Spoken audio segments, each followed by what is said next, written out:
নাম ছিল তার আহমদ। শহরের এক ব্যস্ত মহল্লায় বড় হয়েছে সে। বন্ধু-বান্ধব ছিল প্রচুর, কিন্তু তার সঙ্গীরা সবাই ছিল দুনিয়ার মোহে মগ্ন। মিউজিক, অপচয়, দেরি করে নামাজ, কখনো না পড়াও। আহমদ বুঝতো কিছু একটা ঠিক হচ্ছে না, কিন্তু সম্পর্কের টান, একাকিত্বের ভয় তাকে বেঁধে রাখতো সেই পরিবেশে। একদিন রাতে সে একটি ভিডিও দেখে, যেখানে হজরত ওমর রাদিয়াল্লাহু আনহু এর এই বাণী বলা হয়, একাকী হয়ে যাওয়া মানে তুমি খারাপ সঙ্গ ত্যাগ করেছ। এই কথাটি যেন তার হৃদয়ে বাজতে লাগলো। ভাবতে লাগলো, আমি যাদের সঙ্গে আছি তারা কি আমাকে আল্লাহর দিকে টেনে নিচ্ছে নাকি ধ্বংসের দিকে। পরদিন থেকেই সে আস্তে আস্তে দূরে সরে যেতে লাগলো।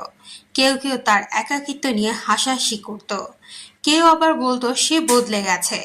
কিন্তু সে জানতো, আল্লাহর জন্য কাউকে ছেড়ে দিলে আল্লাহ সেই শূন্যতা পূরণ করেন তার রহমত দিয়ে। তার একাকিত্বে সে কোরআন পড়ত, নামাজে মন দিত, রাতে তাহাজ্জুদে উঠে কান্না করত।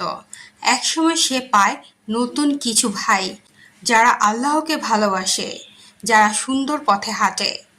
আজ সে সুখী, শান্ত।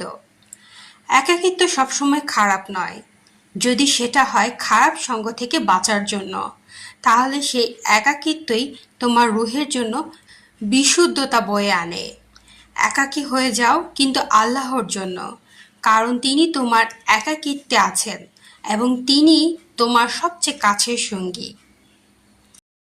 এই গল্পটি যদি আপনার হৃদয় ছুঁয়ে যায়, তাহলে একটি লাইক দিন, কমেন্ট লিখুন আপনার জীবনে এমন মুহূর্ত কখনো এসেছে, আর শেয়ার করুন যেন অন্যরাও বুঝতে পারে একাকিত্ব মানেই পরাজয় নয়, এবং আল্লাহর দিকে ফিরে আসার এক অপূর্ব সুযোগ।